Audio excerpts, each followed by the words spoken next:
Eh bien, je vous dis à dimanche prochain. Dimanche prochain, je vous dis au revoir. Toujours avec Futura aussi qui sera là dimanche prochain. Et nous, on continue la fête avec Electric Breaking Show.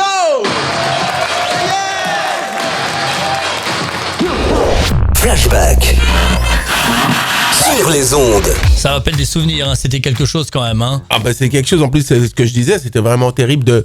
Pour moi c'est marrant de l'entendre sans voir les images. Je suis en train de me dire comment je parlais mal à l'époque, je répétais. Enfin, c'était les débuts quoi. Puis on était en live, hein. C'est une émission qui était en faux direct, on appelait ça. Voilà. Très novateur en 84 quand même, hein, sur TF1. Premier animateur black donc à la télé, c'était quelque chose quand même. Hein. Bah ça c'est les journalistes qui me l'ont appris parce que moi je me rendais pas compte. Hein.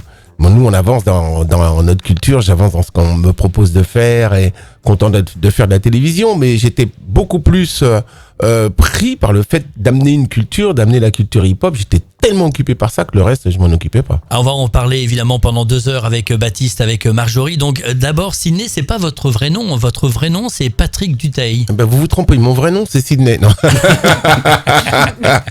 non oui, quelque part, oui et non, parce que mes frères et sœurs m'appellent Sidney depuis que j'ai l'âge de 11 ans. Mais c'est vrai que mon vrai prénom, c'est Patrick Dutheil. Pourquoi ? Tout simplement parce que quand tu es élevé dans une famille d'artistes qui écoutent que du jazz et de la musique américaine, oui. J'ai commencé à faire de la scène en tant que petit chanteur. On m'appelait le petit Michael Jackson. J'avais 14 ans, je chantais du James Brown et du Otis Redding. Et pour me présenter sur scène, on disait « Et voici Patrick !» Ouais. Ça faisait pas des masses bien. Alors comme j'avais un frère qui s'appelle Dominique, qui lui on l'appelait Kenny, l'autre qui s'appelait Félix, il s'appelait Dixon. Ouais. Fallait que moi le petit frère, j'ai un surnom quoi. Ouais. Donc moi c'était Sidney. Et c'est venu comment ça, fan d'Australie ou pas du tout ? Pas du tout, parce que le premier petit prénom, là je te fais un scoop. Hein. Ouais. Je m'étais trouvé un autre nom, mais c'était vachement sulfureux quoi. Je voulais m'appeler Kenfield. Yeah. Tu vois, et je trouvais ça vachement prétentieux. Je voulais un truc plus, tu vois. Plus chaleureux, plus sympa. Et Sidney, c'est venu comment alors ? Bah, je peux pas me rappeler. Alors j'en dis, c'est Sidney Poitiers, c'est Sidney Béchet. Non, alors Béchet c'est peut-être plus près parce que je joue du saxophone. Mais non, je crois que c'est comme si j'avais fouillé dans l'annuaire et que j'allais avoir un gosse et que je cherche un prénom sympa pour moi. Et rien à voir avec l'Australie, hein. Rien à voir parce que ça s'écrit pas du tout pareil d'ailleurs. Hein. S-I, oui. D-N-E-Y. Voilà. Et je me suis aperçu après que c'était aussi un prénom féminin parce qu'il y a des femmes qui s'appellent Sidney. Ouais. Et premier film de Blaxploitation que je vais voir, la nana elle dit au mec, elle ouvre sa robe comme ça et elle dit je m'appelle Sidney et elle lui met un coup de pied tournant dans la figure au mec, tu vois. Ouais. L'actrice s'appelle je sais plus comment. Bon voilà, Brown. Oui j'ai oublié. Mais bon voilà. Vous êtes né le 11 octobre 1955, on peut le dire évidemment, hein, c'était quasiment hier. Et vous avez grandi dans quel coin exactement ? Vous avez parlé de vos frères ? Je suis né à la clinique Héloïse à Argenteuil. Voilà, mon père est arrivé en 52 avec les musiciens de jazz. Il y avait peut-être Miles Davis et tout ça qui prenaient l'avion. Les Américains étaient mieux reconnus pour jouer du jazz en Europe parce qu'ils pouvaient jouer aussi bien dans des endroits de blanc, de noir et sortir de scène par devant comme par derrière parce qu'on pouvait pas aux États-Unis, Cotton Club, les artistes noirs ils restaient derrière. Donc tout le monde est arrivé là, lui voilà et donc qui en avait comment dire ça surtout Quincy Jones qui est venu ici prendre des cours de musique et d'orchestration en France, faut le savoir. Et mon père qui était un féru saxophoniste de jazz comme mes oncles d'ailleurs. S'est dit bon le jazz se déplace, je vais en France aussi, lui qui était natif bien sûr de la Guadeloupe. Mes 2 parents sont guadeloupéens et ma mère est arrivée avant. Et mon père est arrivé après. Voilà. Et vous avez grandi dans une famille artistique, on l'a bien compris évidemment, hein, très tôt, donc de la musique un peu partout. Ouais, la musique fait partie des meubles chez moi. La danse aussi ? Tout va avec. Je dis toujours que mon père disait si tu veux être un artiste complet, mon père était vraiment une copie de tout ce qu'il fallait, comme les Américains. Si tu joues un instrument, tu dois savoir chanter parce que tu as la tonalité dans les oreilles. Tu dois savoir danser parce qu'un artiste, ça doit être complet. Mon père disait toujours ce mot. Tu dois être complet. Ouais. Alors donc on dansait, on jouait de la musique, voilà tout. Vous auriez pu faire les Jackson 5 finalement. Vous étiez combien de frères à la maison, combien de frères et sœurs ? J'ai 4 frères et 2 sœurs. Ça aurait pu, hein. 7, c'était déjà pas mal. Parce les que Sidney 5, les Sidney 7. C'était déjà pas mal ça, mais vachement improvisé à la maison avec les autres frères. Oui, on a toujours fait. Alors vous avez fait de la télé évidemment, on le sait, avec HIP, HOP, ça on le sait, ce côté-là. Mais de la radio, il y a peu de gens qui savent que vous avez fait de la radio. Vous avez commencé donc votre carrière dans la radio en 81, à l'âge de 26 ans. Vous avez fait vos premiers pas sur une radio qui s'appelait Radio 7. Exactement, 1982 exactement. Et oui, c'était les premières radios libres, la première radio libre d'État. Et ouais. Et j'ai même appris que c'était déjà dans les dossiers de Valéry Giscard d'Estaing, ça j'ai appris il y a pas longtemps. Mais c'est vraiment quand François Mitterrand est passé, que la France passe à gauche, qu'il décide de proclamer, de créer une première petite radio, la 7e petite radio de France Inter. Et oui. Et donc elle s'appelait Radio 7. Donc je débarquais, on va dire, sans jamais avoir fait de radio, je débarquais à Radio France, cette grande maison circulaire.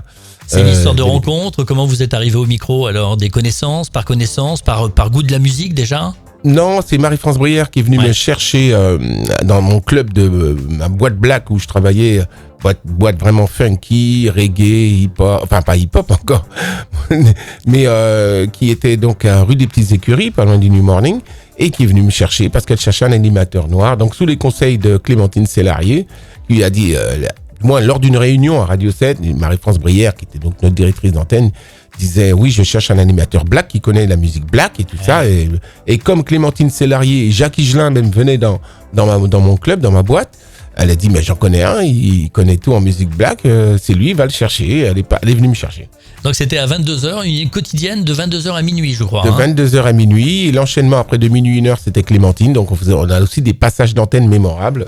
Et j'imagine, ouais, c'était quelque chose. La programmation était une programmation libre ou imposée? Ah ben moi j'avais le droit de faire ce que je voulais. Ouais. J'étais le seul. Moi la playlist, elle me disait essaie de passer un peu de français. Ah ouais, quoi, c'est quoi? J'ai découvert un chanteur français d'ailleurs cette période qui s'appelait Jean-Jacques Goldman, je connaissais même pas. Ah ouais, c'est ça. Hein, Ouais, je connaissais évidemment, rien. 81. Et puis alors il y avait des copains qui étaient là déjà, des gens qui sont devenus vraiment très connus. Dynasty par exemple. Dynasty, non, il travaillait pas à la radio. Lui. D'accord. Il était déjà sur une autre planète, mais il venait à la radio, mais avec des cassettes pour me les présenter pour que je les passe, mais ils étaient assez inaudibles pour Radio France. Que Radio France déjà Ah c'est oui. terrible. Et il voulait surtout venir montrer qu'il savait scratcher. Ah oui. Et il fallait surtout pas à Radio France toucher le matériel, Ah parce oui. qu'il y a des syndicats.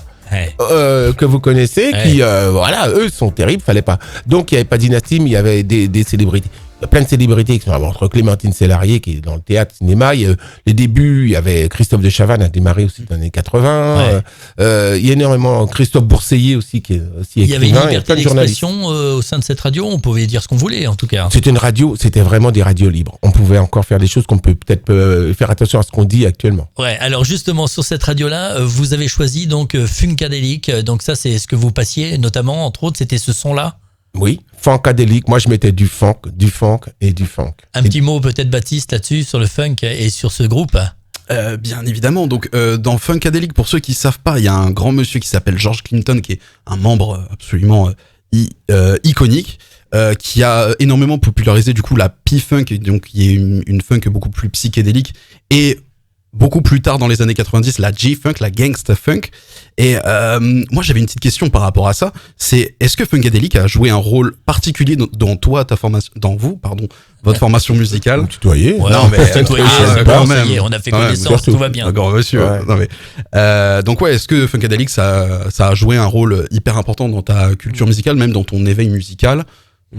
Funkadelic, c'est pour moi la base. Enfin, James Brown avant, bien sûr, mais George Clinton, c'est pas que Funkadelic parce que c'est toute une histoire. Il y a deux groupes, Funkadelic et l'autre groupe qui sont presque les mêmes membres, s'appelle Parliament. Ouais. Et forcément, quand on aime la musique, on aime le jazz, on s'associe forcément à Funkadelic. Pourquoi? Parce qu'il a été chercher les musiciens de James Brown, qui ne voulaient plus travailler avec James pour plein de raisons. Donc, on a des gens comme Fred Wesley, Maceo Parker, pour ceux qui connaissent un peu l'univers du funk, sont partis tout de suite travailler parce que c'était un funk qui était libre. Quelque part, et des gens comme Eddie Hazel, les guitaristes comme Blackbird, les concerts étaient comme on n'avait jamais vu. On avait vu des gros concerts comme Earth, Wind & Fire, mais la dimension que prenait Funkadelic sur scène aussi bien que sur les disques duraient chaque titre pouvait durer 10-12 minutes. C'était une histoire de folie et surtout une mise en scène assez incroyable. Les premiers concerts de Funkadelic, il arrive en soucoupe volante, tout le budget passait pour la mise en scène. Une autre fois, il arrive dans un cercueil avec des cheveux longs, blonds comme ça, alors qu'il est black de black. Et quand il commence à chanter, tous les cheveux se lèvent en l'air. Enfin, on avait des mises en scène. On avait aussi bien des bonnes mises en scène comme ça avec Earth, Wind & Fire où le bassiste se montait en lévitation, la batterie elle tournait. On avait des véritables concerts dans les années 70 que jamais plus on ne reverra, quoi. Quel bonheur en tout cas de vous avoir avec nous, de t'avoir avec nous. On va se dire ça sera plus sympa avec Marjorie. On n'a pas encore entendu beaucoup non, Marjorie pas beaucoup. quand même. Moi, je vous écoute, je suis là, je prends des notes. C'est ton délire quand même, oui, cette musique évidemment. Évidemment. Et ça te fait plaisir de voir le frangin à côté entre guillemets. Oui, puis j'ai quelques questions pour lui, mais je le laisse s'exprimer. Je crois qu'on va parler un peu de son émission, mais ça m'intéresse. Bah ouais, les 84 justement, Marie-France Brière, t'en as parlé tout à l'heure, elle devient la directrice des programmes de TF1 et elle te propose de faire une émission spéciale qui va mettre en avant la culture hip-hop. C'est très nouveau. Cette émission, c'est HIP, HOP, elle durera 1 an et deviendra très populaire partout en France. Alors, d'où vient d'abord le nom de cette émission, tout simple?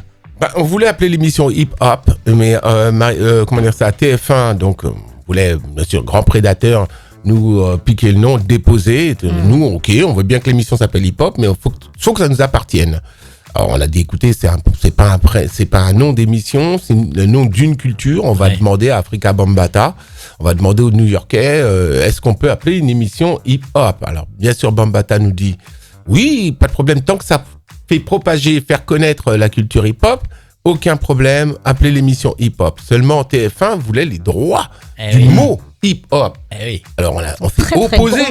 Très gourmand. On s'est vraiment opposé en disant non, c'est pas possible, c'est le nom d'une culture, comme le twist, jazz, hip-hop, bebop. Et ça n'a pas été compliqué. On a dit, écoutez, si ça s'appelle pas hip-hop et qu'on n'a pas les droits, il n'y a pas d'émission. Donc c'est à chaque fois, toute la bascule est pleinement, on ne peut rien faire. Donc l'émission vient de là et le générique hip-hop, quand j'ai écrit la musique, j'ai tout simplement, j'ai dit on va toujours trouver des slogans assez simples. Donc j'ai carrément décidé d'épeler HIP, HOP dans le refrain parce que je trouvais ça sympa et j'ai fait HIP, HOP. Puis voilà. Et comment c'est venu alors le concept, hein? Il faut le rappeler en deux, trois mots pour les jeunes comme Baptiste et qui n'ont pas vécu ça en direct, qui connaissent cette émission-là via YouTube. C'était quoi le concept exactement de cette émission? C'était Marie-France Brière m'a dit, écoute, tu vas apprendre la France entière à danser et à tourner sur le dos. J'ai dit bon, ok.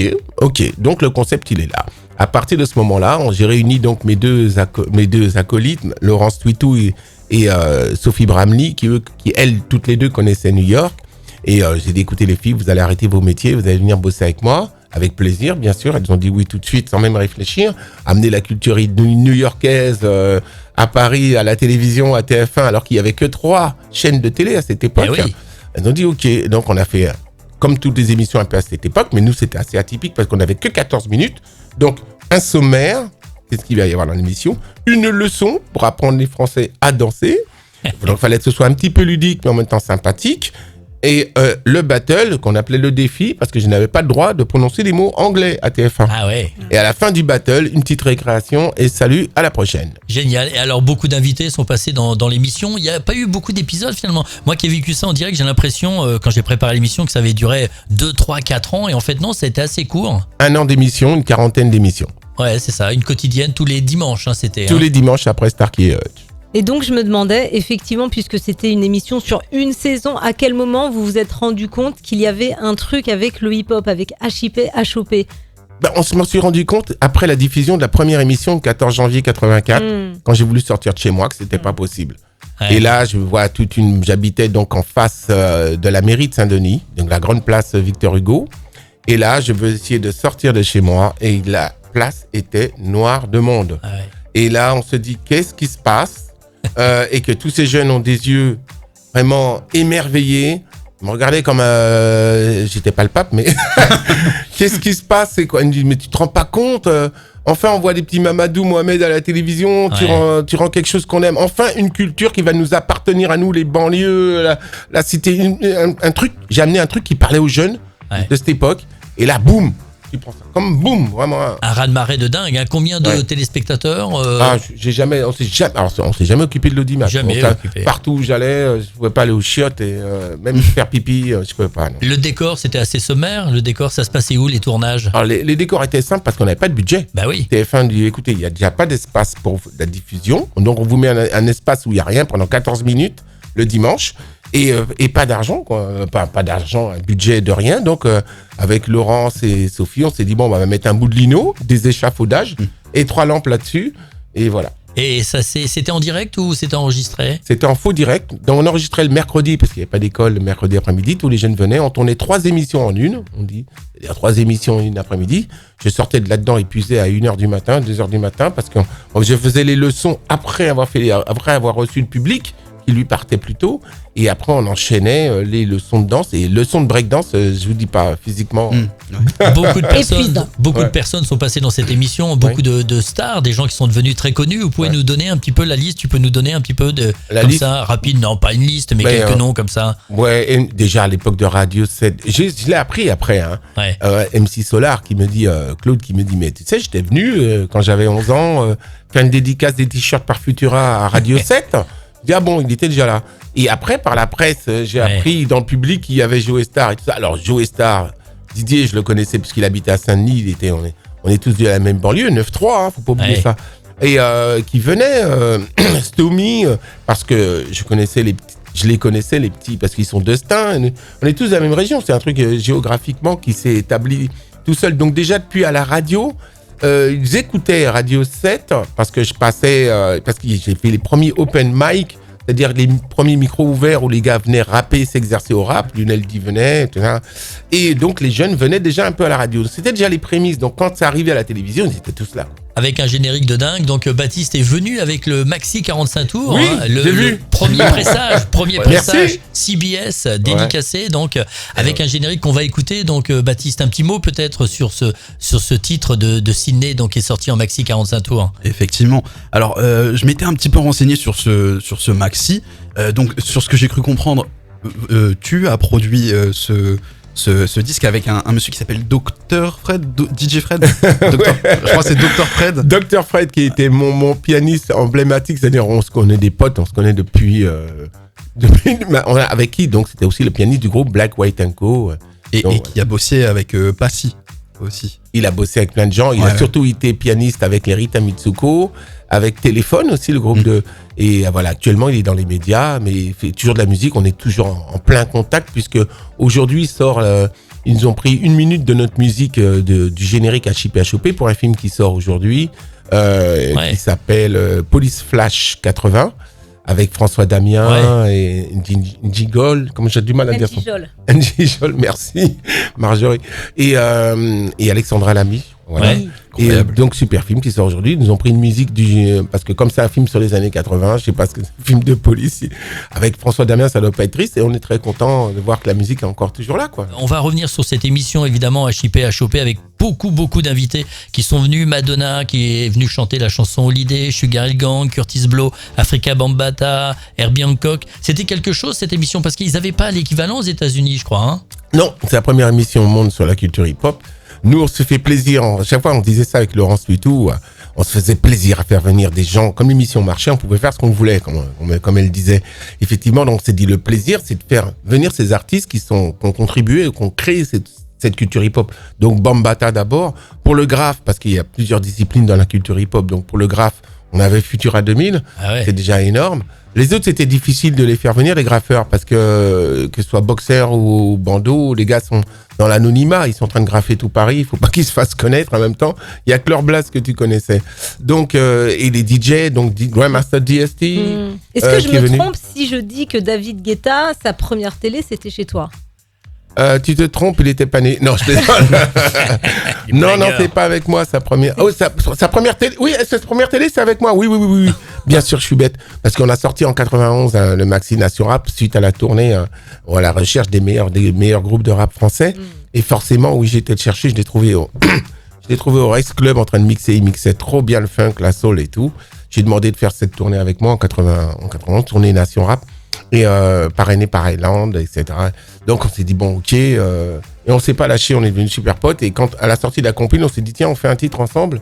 Ouais, on a fait, donc on a écrit ensemble. D'ailleurs c'est son premier disque avec moi qui s'appelle Nation Rap, où il a scratché, machin. Là-dedans je chante, je rappe, du sax. Et tout. Challenge, allez chercher ce disque-là, faut le retrouver. Baptiste. Allez, Baptiste. Je vais missionner mon frérot Damien, Tom, grosse Allez. dédicace d'ailleurs. Super. Et puis alors, il y avait des danseurs, il y avait des Paris City Breakers, entre autres, et puis des invités. Comment ils étaient choisis, ceux qui venaient faire la battle? Alors déjà, j'ai créé les Paris City Breakers parce qu'il fallait que toute la France entière s'identifie à quelque chose pour devait connaître, découvrir la culture hip-hop. Donc il y a des crews, ils ont les bandes, les copains et tout ça, mais tout le monde doit danser. Donc pour s'identifier et montrer à la France entière qu'est-ce que la culture hip-hop, fallait aussi que nous on le montre. Donc il y avait les Paris City Breakers. Après du coup il y a eu les Toulouse, les 3 City Breakers, les machins. Enfin tous les noms, ils ont tous nommés, se sont donné des noms. Et les célébrités qui sont venues autour de cela trouvaient ça très bien parce que c'est ce qui se passait à New York. Les gars étaient en bande, mais au lieu d'être agressifs, transgressaient les énergies négatives en énergie positive grâce à la danse, grâce à la culture hip-hop, quoi. Ouais. Et comment ça se fait qu'aux États-Unis il n'y a pas eu d'émission comme ça? Alors ça leur a pas donné des idées vu le succès en fait de l'émission en France? Bah, c'est arrivé après avec MTV. Ils ont fait les MTV Rap, mais c'était pas pareil. Ils étaient très surpris. Ils pensaient pas que. C'est-à-dire, faut bien comprendre qu'aux États-Unis, c'est eux qui ont inventé le mot business. Ouais. S'il n'y a pas un business là-dessus, pourquoi faire? Ouais. Alors par contre, faut pas oublier que c'était les premiers à avoir le film Flashdance où tu voyais donc les prémices, les New York City Breakers, les Rocksteady Crew, Mr. Freeze, tu les vois en train de danser, des petites pastilles comme ça de danse à l'intérieur de certains films, mais très courts. Mais du fait de créer une émission sur le hip-hop, ils sont tous restés sur le cul. D'ailleurs, il y a le musée du hip-hop qui se monte avec notre ami Curtis Blow. Ouais. Et aussi aux États-Unis, qui est dans la rue du hip-hop, là où est née cette culture hip-hop grâce à Cool DJ Herc. Et là, ils commencent à se dire, bon, ben voilà. Et j'espère que nous, il y aura un petit endroit bien French. Voilà, pour donner en fait cette information qui est la première émission au monde, au monde sur le hip-hop, et forcément elle a tout à fait sa place dans l'histoire du hip-hop. Exact, merci Marjorie. Et James Brown, il paraît, une petite indiscrétion, il est même venu te voir parce qu'il s'est dit comment c'est possible de faire ça en France, c'est ça? Ou c'est une anecdote autour de ça, je crois? Ça m'aurait plu que James Brown soit venu me voir, mais c'est moi qui suis venu voir les patrons. D'accord, super. Pour lui expliquer. Sinon on va dire, Sidney il a la grosse tête, alors James Brown est venu non, me il a voir. pas la grosse tête, Sidney. Non, il a demandé, c'est vrai, lors d'un concert à l'île Saint-Germain à Paris, il y a un gars de la sécurité qui j'étais devant et le gars de la sécurité m'a dit, tu sais, James Brown a entendu parler de toi, Ouais. comme quoi, non, il a entendu parler de toi, il veut te rencontrer. Et quand je rencontre James Brown, il me fait passer en coulisses derrière, je rencontre James Brown. J'étais tout tremblant, tout gamin. Là, j'étais comme un enfant. Hein. Et il me dit, oh, il paraît que toi, tu es le premier animateur noir dans un pays de blancs. C'est pas vrai, ça. Alors, en anglais, ça, c'est impressionnant. Imitation originale. Ouais, traduit en français, bien sûr. Et j'ai dit, oui, c'est moi. Il me dit, bon, alors, ben, c'est bien, il faut que tu continues, hein. Ouais.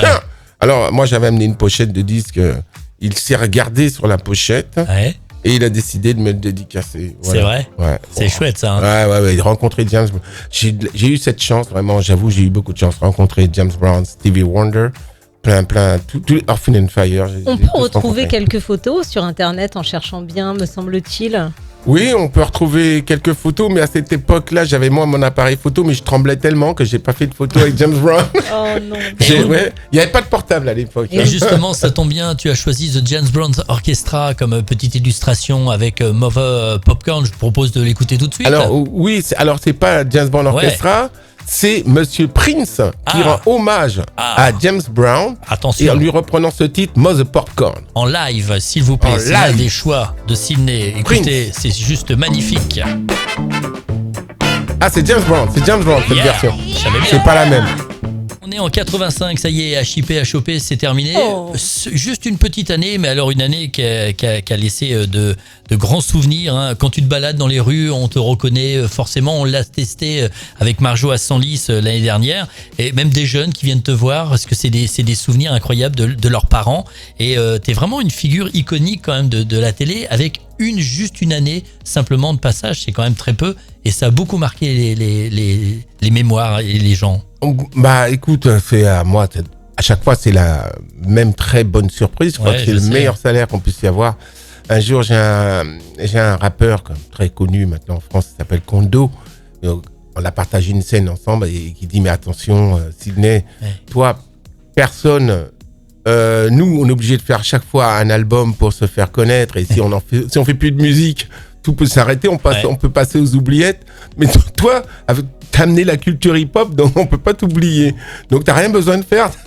Je dis, bon, c'est gentil, mais en même temps, c'est la plus belle sollicitation qu'il puisse y avoir amené ce que j'ai amené. Sans plus de ça, je n'aurais jamais pu penser que 40 ans après, on parle encore de moi. Marjorie. Oui, moi j'ai un petit bémol à ce que tu viens de dire parce qu'effectivement, j'ai vécu un moment avec toi assez récemment, un moment fou d'ailleurs. On en a un petit peu parlé tout à l'heure parce que j'étais à une soirée à Paris. La soirée Bob Sinclair and the Dread Star, une ambiance de dingue. Et toi, t'étais là, t'as fait ton set, c'était fabuleux. On a passé un super moment. Et avant justement ce set-là, tu es venu te balader un petit peu. C'était à la résidence Tilsit, à côté des Champs-Élysées, même au cœur des Champs-Élysées. Et puis, il y a eu un attroupement, des gens qui sont venus te voir. Tu as été intronisé. Avec un collier en or, tu peux raconter cette petite... collier Run DMC. Le collier Run DMC. Et là, on a pris des photos avec toi, j'ai filmé, je t'ai envoyé les vidéos. Puis il y a des petits jeunes qui sont venus vers moi, très sympathiques. Et notamment une jeune fille, j'étais avec Yasmina, ton amie d'ailleurs, une amie journaliste. Et elle est venue nous voir et elle nous dit, excusez-moi, on veut pas vous vexer, mais en fait, on voit que tout le monde vient voir cette personne, il prend des photos, mais c'est qui ? Et voilà, et donc on a dû lui expliquer qui tu étais.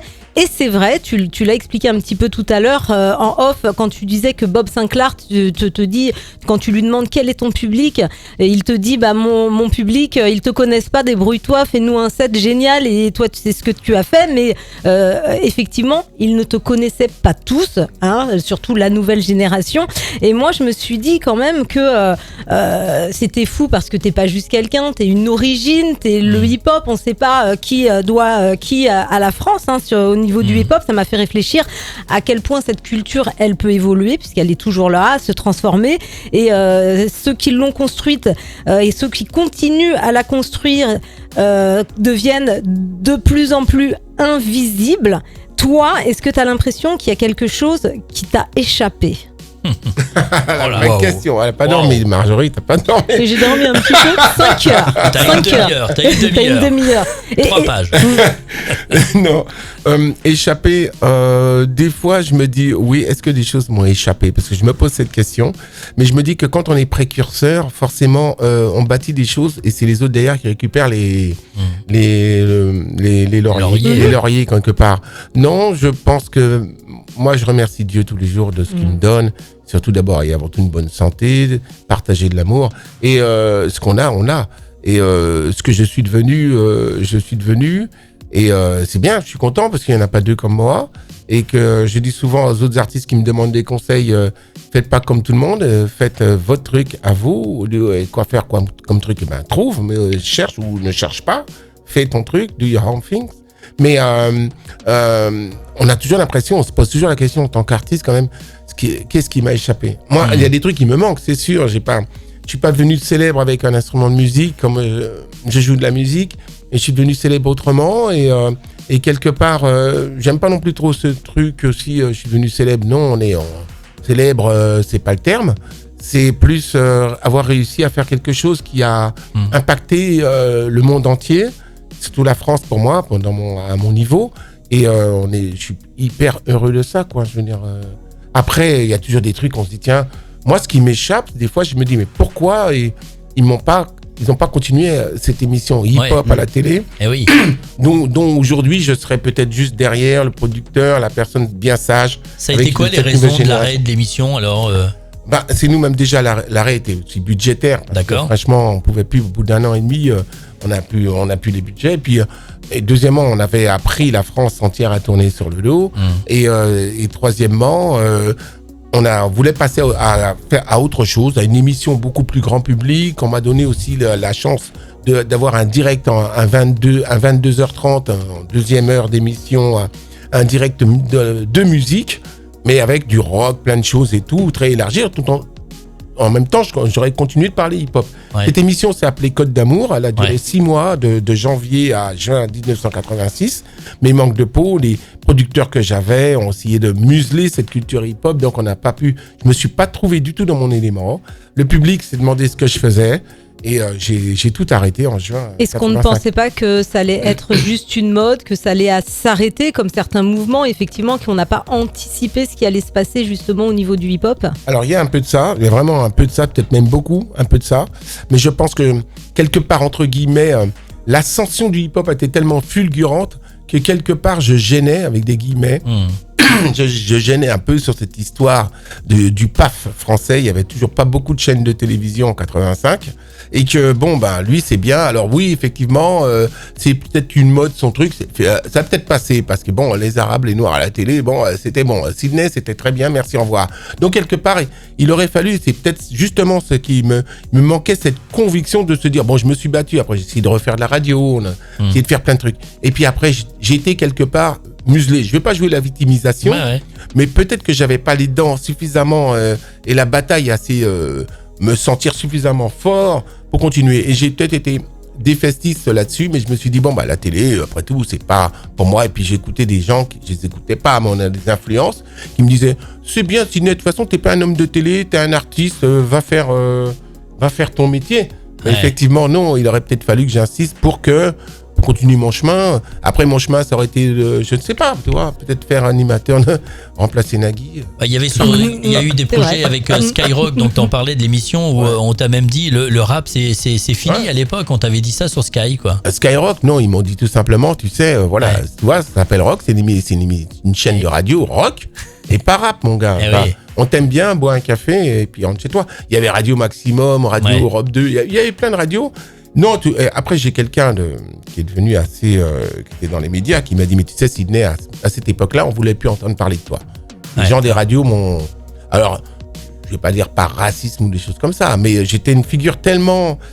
Il y a des gens qui m'ont, sans nommer personne, j'arrivais dans leur bureau et ils me donnaient plein de cadeaux, ils me disaient vas-y rentre chez toi, quoi. Ils avaient peut-être peur que je prenne leur place. Il y a eu beaucoup ça. Tu sais, c'est bien d'être au top niveau et en même temps pour y rester, les gens ils disent oh là lui, voilà. Baptiste. Ouais, j'avais une petite question parce que du coup, au-delà d'être animateur télé, radio, j'ai cru comprendre que tu étais instrumentiste. Est-ce que toi, à un moment, tu t'es dit, tiens, est-ce que je me la jouais un peu producteur avec des artistes ou même faire du conseilling avec des artistes qui soient pas forcément rap, hip-hop, par exemple? À l'époque, le rap français, lui, il émergeait, démarrait et les jeunes avaient faim. C'était dans des dents très longues. C'était difficile de produire des groupes de rap français. Ça se passait pas comme ça, aussi bien avec les Ministères Amers que les IAM, encore les Marseillais sont très cool, ça va. Mais en région parisienne, les mecs, le groupe LNTM 93, c'était carrément ingérable, quoi. Et puis, en plus de ça, ils me demandaient rien. Je les connaissais. Non, on va faire notre trou, on va faire notre truc. C'était ça, l'idée du rap français. Ministère Amer, Stomy, Passy. C'est des mecs qui avaient déjà cette intelligence, mais qui avaient faim, sans rien connaître au show business, moi, qui avait déjà du chemin. Alors, c'était pas du tout la route que je voulais emprunter. Et je me suis dit, moi, après l'émission de télé, j'avais besoin d'aller à la rencontre de mon public, du public hip-hop. Donc, je suis parti en tournée dans toute la France. Je suis parti en Afrique. J'ai fait 2 grosses tournées en Afrique. Voilà. Donc, j'étais sur une autre parallèle en me reconcentrant sur moi et mon travail pour me ressourcer. La naissance de mon premier fils en 85. Donc, un besoin de se retrouver parce que quand tu es tout le temps sur la route et tu es là pour tout le monde, tu as besoin d'être là pour toi, pour comprendre où tu vas. Et premièrement, et deuxièmement, j'ai été lâché par tous les gens que j'ai mis en télévision. Donc, tous ces gens-là ont continué de faire de la télé et moi, ils m'ont... Alors là, j'avais une espèce de... C'est la plus grosse déception que j'ai eue, c'est que tu vois, tous les médias veulent plus de toi, les radios veulent plus de toi, c'est horrible. Je me dis, bon, bah, c'est pas grave, je suis assez célèbre, je pars en tournée, j'ai un gros agent, j'ai fait un film, voilà, j'ai déroulé mon boulot. Alors, Sidney, on reprend le fil de l'émission. On va parler, tiens, des émissions comme ça que vous avez fait, notamment une collaboration avec Daniela Ambreso. C'était en 92 et Gérard Holtz sur France 2. Racontez-nous un petit peu, ça a duré 4 mois, je crois. Hein. La machine à chanter. Ouais, c'est ça. Encore une idée de Marie-France Bruyère. Voilà, là c'était encore. Sympa comme émission. C'est quoi le principe? C'était une espèce de karaoké? C'était la première émission de karaoké au monde. T'as été quand même, c'est incroyable. À chaque Ouais. fois, t'es dans Toutes les premières, c'est avec toi. Bon, bah, Non, mais tu c'est nous fou, dis. Hein. quand Mais même. c'est Marie-France Brière encore qui est venue me chercher. Ouais, mais Elle me d'accord. Mais toi, tu sentais aussi que ça allait prendre d'une manière incroyable. Ah ben, On est en 92 quand même. Non, Hein. elle m'appelle, elle me dit Sidney, est-ce que tu sais ce que c'est que le karaoké? Je dis non, c'est quoi? Déjà, donc elle m'emmène à Place de l'Opéra, le seul bar, club de karaoké. Je découvre le karaoké. Dans un grand écran, les gens ils chantent, ils ont le texte et tout. Non mais je connaissais pas. Ouais. Elle m'a dit voilà, on va faire une émission comme ça avec Gérard Holtz et Daniel Alombroso. Ouais. Ça te branche tout. On tourne un pilote l'été. Ouais. Donc 4 émissions. Et toi, tu seras le maître chanteur, parce que t'es musicien, tu chantes. Alors, ok, bon, on y va. Ouais. Et on s'est bien marré, et ça n'a pas duré. Mais l'idée a été reprise après par Arthur, Ouais. qui a Et mis oui. ça dans son émission. Et, voilà, et puis ils ont développé le concept. Ouais, tu vois, encore une fois, précurseur. Qu'est-ce que t'as fait encore comme concept? Celui avec Laurent Boyer en 86, là. T'as fait un pilote starter, ça s'appelait Ouais, l'émission. Starter. Boulevard des clips, déjà on présentait les clips sur M6. Et après Starter, avec Laurent Boyer aussi qui démarrait à la télévision. Ouais. Et ça a duré 3 mois. Ouais. Parce que après ils ont trouvé comme raison que comme je passais des nouveautés, que je jetais les disques, les maisons de disques n'étaient pas contents parce que dans la gestuelle, je passais les disques comme ça. Et M6, donc j'avais les bureaux de Nagui pas loin et tout ça, il y avait tout ça. Et le soir même, je préparais mes émissions et on me dit écoute à demain et tout parce que je vais tous les jours au bureau préparer les émissions avec Laurent Boyer. Et puis quand j'arrive chez moi, j'ouvre ma boîte aux lettres, il y avait le contrat de démission. De démission. Ah, de démission, Ouais, même pas de on m'a quand même licenciement. de licenciement, Ah on va oui. dire. Ouais. Donc licencié alors que la directrice, je venais de la croiser, toi. C'est un peu ça la télé. Donc, j'en ai fait de la télé, tu vois. Qu'est-ce qu'il y a eu comme autre concept encore? Qu'est-ce que tu as fait? Déjà, dans l'émission HIP, a chopé cette façon de présenter. À l'époque, c'était quand même très novateur. Comment c'est venu aussi, cette façon d'espèce de chanter, de gimmick. rapper, de slammer? Ça, c'est mon côté DJ, déjà, parce que moi, j'étais un mec live, donc, en boîte de nuit, tout ça, dit, oh, les frères et sœurs, c'est arrivé depuis très, très, très longtemps. C'est les premières fois où je mixais dans une chapelle qu'on louait à un curé, au métro La Chapelle. Et, le dimanche après-midi, c'était les booms, et je mettais un disque de compas de musique antillaise, des frères des gens, et, ça s'appelait Ma Prière. Et à un moment, ça swing vachement bien. Là, puis, les frères et sœurs, c'est le moment. C'est arrivé par là. Je crois que Marie-France Brière m'a laissé l'opportunité de faire ce que je voulais. Elle me dit non, ce que tu fais, c'est très bien et tout ça. J'avais peur je rentrais dans aucune case, quelque part. Parce que sinon, à la radio, attendez, mesdames, mes chers auditeurs, Oui, bien sûr. tu comprends, voilà, RTL, machin, ça, je sais faire. Mais non, on me dit non, justement, lâche-toi. Parce que moi, je ne savais pas faire autrement. Mais justement, dans la dynamique, elle avait compris que si elle me laissait faire ce que je voulais, ça sonnait. Et dès qu'on a essayé de me cloisonner dans quelque chose, j'étais plus moi. C'est ça. Et ça, dans les soirées, tu continues ce mimique? Tu commences tes soirées de cette façon-là? C'est carrément incontournable. C'est quoi. incontournable, bah oui, c'est Des ça. fois même, je dis, qu'on oh demande. non, encore. Je mets toujours à choper parce que c'est comme ça que les gens me reconnaissent. Bah oui. Mais ça dure pas longtemps, hein. Il dure 1 minute, allez, on est barré. C'est une signature, quelque part, tu vois. Et je crois qu'il faut pas nier son passé. C'est comme ça que je suis devenu célèbre.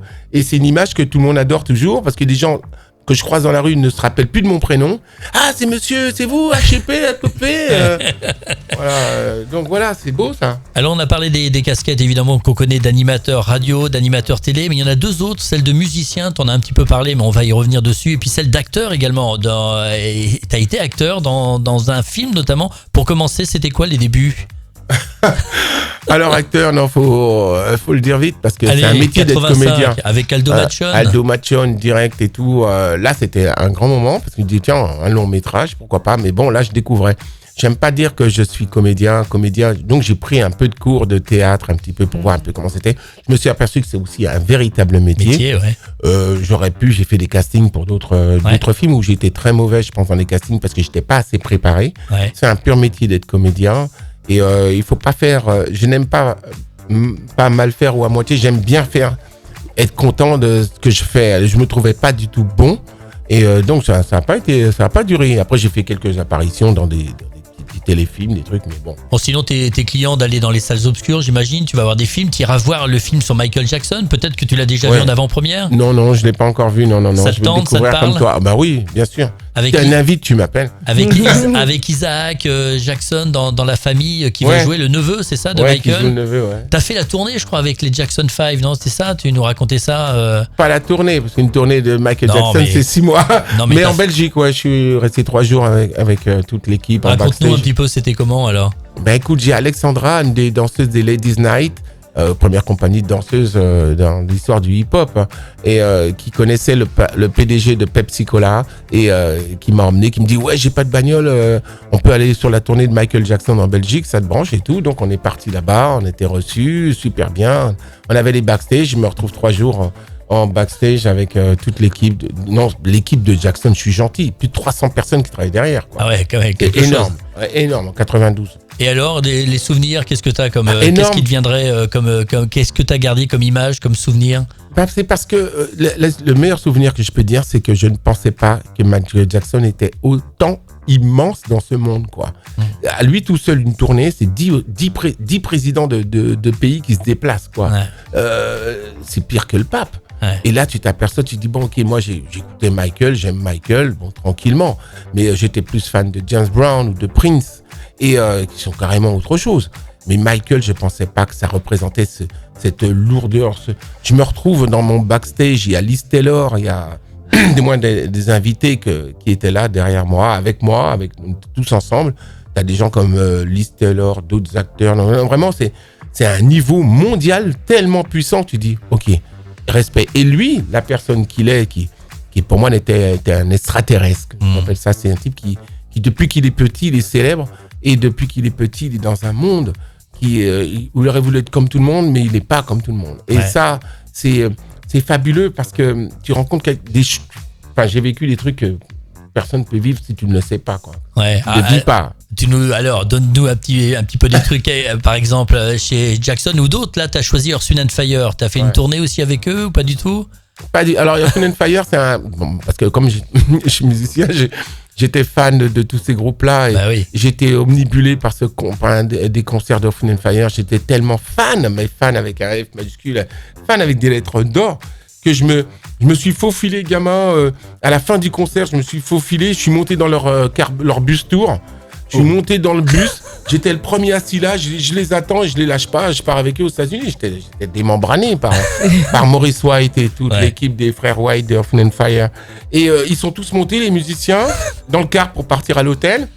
Et puis ils me voient assis là, et puis moi je suis content, je suis assis là dans le car, tout va bien, je suis avec Earth, Wind & Fire, quoi. Je veux dire, je sais pas si tu peux te rendre compte, quoi. I can't believe. Ouais. Et après, t'as Maurice White Maurice White, il arrive, c'est comme si c'était un demi-dieu. Ouais. Il rentre comme ça, il vient me voir, bonjour, ça va, très gentil.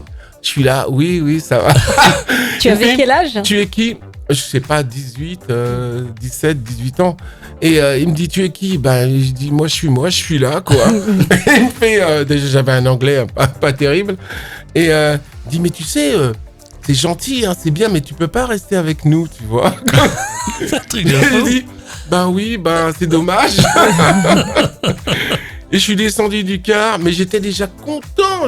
Ouais. Voilà, des moments comme ça, c'est incroyable. Et plus tard, ils ont su qui t'étais devenu ou pas du tout? Non, pas du tout. Non, pas du tout. J'ai jamais été en relation plus. Alors, vous êtes musicien aussi. Tu es musicien, on l'a compris. Quel instrument tu joues alors? Celui que j'excelle le plus, c'est mieux, c'est la basse, bien sûr. Mais j'ai commencé par le saxophone. Et avant, à l'âge de 7 ans, j'ai commencé par la batterie. Mon grand frère m'a appris le jazz. Voilà, je commence par le beat, la batterie. Il y a toujours une batterie, il y a toujours des instruments, toutes sortes d'instruments à la maison, donc c'était assez facile. Mais après, je suis parti faire un conservatoire de saxophone. J'ai changé mes cours avec des cours de piano avec mon demi-frère. Donc voilà, la musique, ça a toujours été quelque chose de... Voilà. Et tu chantes aussi? Chanter, ouais, c'est un peu... depuis l'âge de 14 ans, j'ai toujours chanté. Bien sûr. Oui. Ouais. Chanter, c'est...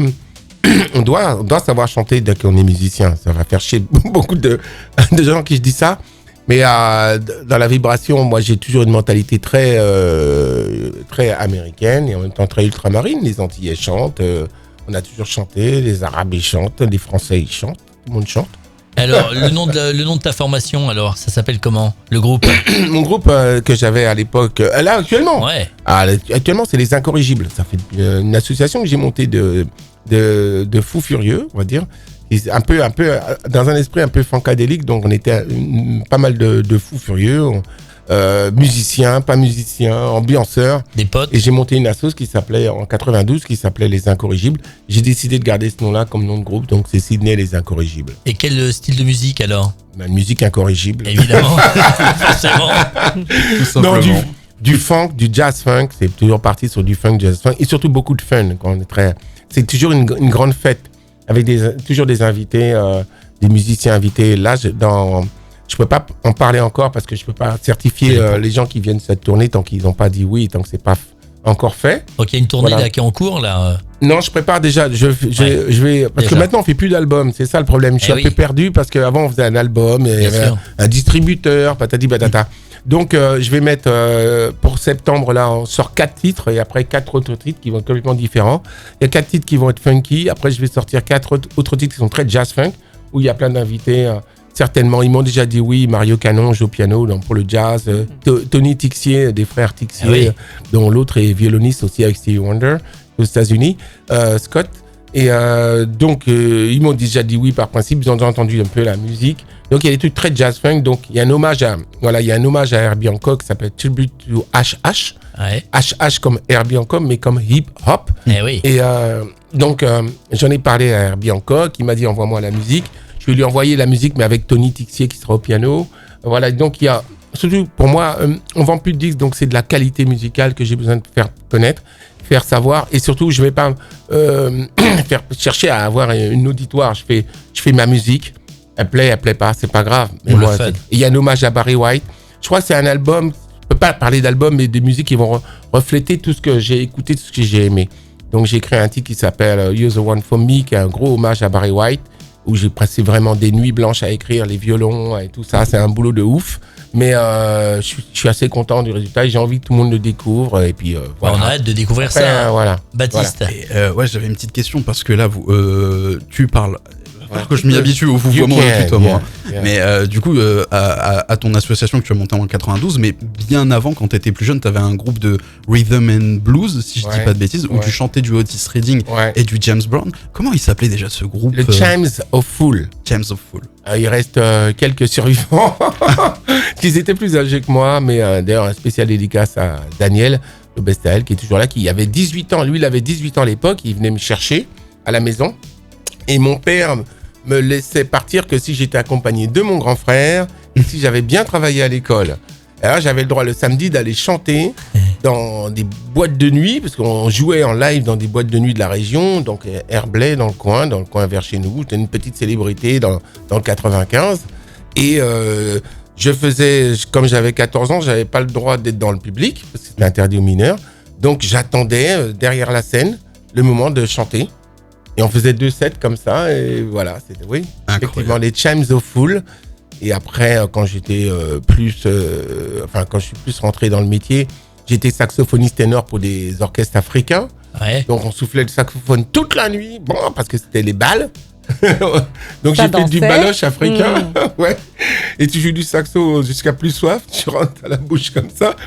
Et après, j'ai excellé dans des groupes de jazz funk grâce à justement Dr. Fred Montabor, qui lui m'appelait pour venir faire des gigs, pour venir jouer avec tel groupe. Et moi, je l'appelais pour jouer avec un tel.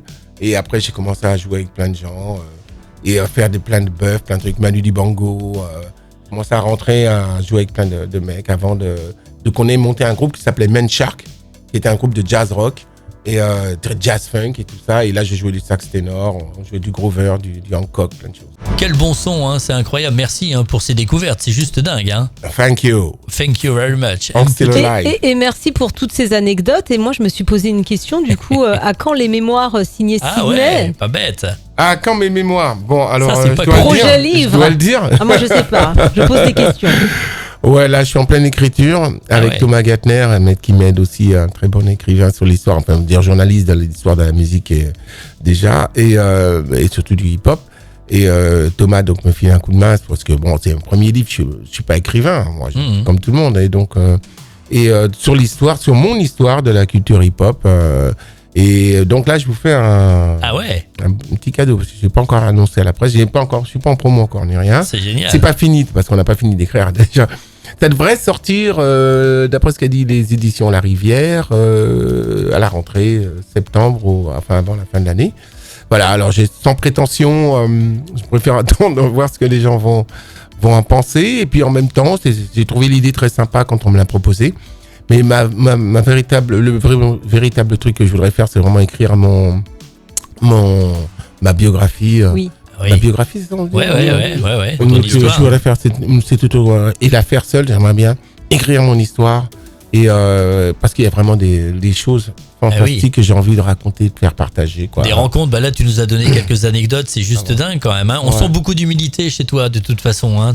Merci. Non, mais ça c'est très sympa de côtoyer des personnes comme ça. Baptiste, peut-être une question, une remarque, quelque chose sur le prochain choix, Black, White & Co. Je vais regarder dans mes petites notes là. Il a tout marqué sur son petit smartphone, c'est rigolo. Et tu me prends en dépourvu. C'est comme ça, c'est les émissions en live. Non, Black, White & Co, t'en as parlé tout à l'heure, Sydney, évidemment c'est un groupe qui t'est cher. Ouais. Moi j'avais une petite question sur Stevie Wonder, mais du coup tu m'as devancé. Donc dis-moi ta question pour Stevie Wonder. Non, c'était pour savoir comment ça s'était passé du coup l'enregistrement avec Stevie. Mais j'ai cru comprendre qu'il était question d'un câble XLR MIDI. MIDI.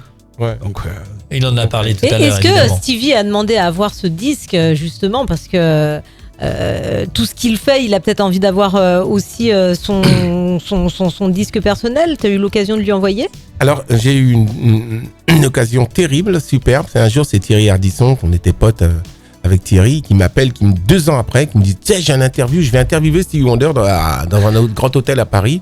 Tu veux venir? Je sais que t'es fan, t'as fait un disque avec lui. J'ai dit ok. Et je me rends donc. Stevie Wonder est assis là avec Thierry Ardisson qui est prêt à l'interviewer.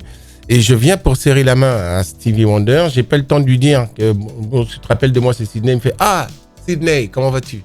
Ça c'est un truc. 2 ans après, tu te dis le gars, il voit des gens du monde, enfin il voit. Des gens il voit pas beaucoup du coup. Il rencontre des gens du monde entier. Je serre la main et il sait que c'est moi. Et il s'est rappelé, on a pas eu beaucoup de temps de parler. Mais le problème, je pense qu'il a peut-être eu le disque ou pas. Ça s'est très mal passé avec ma production parce que mon producteur s'est très vite empressé, sans trop réfléchir, de sortir le disque. Il a mis Sydney et Stevie Wonder, mais il n'avait pas prévenu les productions et les éditeurs. Les droits. Donc ça a été changement de pochette, on a mis Stevie, pas Wonder. Donc ça c'est malheureusement, il n'y a pas eu sinon il y aurait eu une promo avec moi, Stevie Wonder, un clip ou des choses, je pense. Mais mon producteur s'est tellement précipité après que dans l'action, j'en ai reparlé il n'y a pas très longtemps avec lui, que dommage parce que Stevie aurait été ok. Mais comme ça a été fait sans autorisation, sauf l'autorisation Stevie Wonder, tu peux bien t'imaginer que le monument qu'est Stevie Wonder, tu touches pas à ça comme ça. La dernière question, enfin une des dernières, Marjo, c'est sur les projets. Donc t'en as un petit peu parlé. Donc il y a le bouquin, merci pour le scoop. Et puis tu adores donner un coup de lumière, faire un coup de lumière sur les jeunes, notamment les jeunes talents. T'adores ça? Oui, toujours. Bah oui. La musique c'est l'avenir, hein, c'est pas. Qu'est-ce que t'écoutes toi dans les nouveautés aujourd'hui? Waouh, la question, là, il a fallu que je réfléchisse. J'écoute tellement. Je suis toujours à la découverte avec sur Internet. Puis t'es ouvert en fait, tous les styles aussi. Hein. Ouais. Parce que le problème, c'est que j'écoute des trucs, mais je vais pas me rappeler le nom. J'ai pas noté là encore. Mais j'écoute aussi bien hip-hop, rap. Mais je peux pas te donner un nom d'un artiste. Alors c'est pas grave. Moi j'ai une autre question. Dans ces cas-là, si tu vois un jeune artiste ou un jeune tout court et que tu veux lui faire découvrir un titre, seulement un titre, et là tu sais que ça va matcher avec cette nouvelle génération, tu lui fais écouter quoi? Ok, d'accord, je pensais que c'était une question simple. J'adore la meuf là, scotché comme j'ai. Je vais lui faire, mais ça va être tellement difficile de lui faire écouter un truc. Je crois que je l'emmènerai sur une piste qui va correspondre un petit peu à ce qui se passe actuellement. Donc quand je vais chercher dans les sons, je vais lui faire écouter du George Clinton. Vraiment, je vais lui faire écouter du... Là, tu vas me rejoindre, hein, Baptiste. Je vais lui faire écouter du G-Funk, déjà. Et puis du... là, le groupe, c'est Ohio Player, on dit Ohio. Ohio Player. Parce que j'ai vu un mec fou ce matin sur Internet, un DJ, un jeune, qui se balançait le corps terrible sur un morceau de Ohio Player, qui a un sample qui vient du Dr. Dre de NWA. Et c'est quand j'ai entendu ce sample de NWA, donc Dr. Dre, c'est un vieux titre je lui ferais écouter un vieux truc, tu vois, que lui, il va ressentir, j'espère, il va ressentir quelque chose de neuf à faire avec. Voilà, ok. Donc Ça te limite, va Ça me va, tout me va. limite faire écouter Gin and Juice, quoi. C'est fou. Ouais, si tu veux, ouais, c'est gentil. Un truc, Gin and Juice, mais pourquoi pas. non, un truc vraiment. Il peut y avoir. Vas-y. Il peut y avoir pire. Pire et mieux. Non, après le Let Me Ride de Dr. Dre, il est quand même grand classique. Ouais, l'album The Chronic, hein, je pense. Ça peut être une très bonne si on porte reste au d'entrée. Dr. Dre, oui, bien sûr. Mais voilà, la musique, c'est quelque chose d'universel. Et je vois que les jeunes aujourd'hui, qu'ils écoutent un bon Run DMC, parce que ça peut être sur la côte Est, ça se passe. Ou là, ou même quand tu leur balances aux jeunes d'aujourd'hui, Curtis Blow, tout simplement, clap your hand, les mecs se trouvent. Parce qu'il y a un groove. Et que ce qui compte dans le hip-hop, c'est non seulement le flow, le texte, le rap et tout, mais avant tout, derrière, il y a une base solide. Et la base, je dirais toujours, la base, c'est le beat, le tempo. C'est très catchy, on le prend tout de suite et on s'y attache. Le kick, tu vois, quand on dit boum, cac. Voilà, il faut qu'il y ait le beat, c'est ça le hip-hop. Merci en tout cas Sydney pour d'avoir passé 2 heures merci avec Marjorie, nous. Tu merci. nous as fait voyager en tout cas avec plein de souvenirs. Merci tu reviens pour ici ton quand invitation. tu veux. Bah oui, c'était très merci chouette. beaucoup. Et puis tu reviens ici parler de ton bouquin et plein d'autres.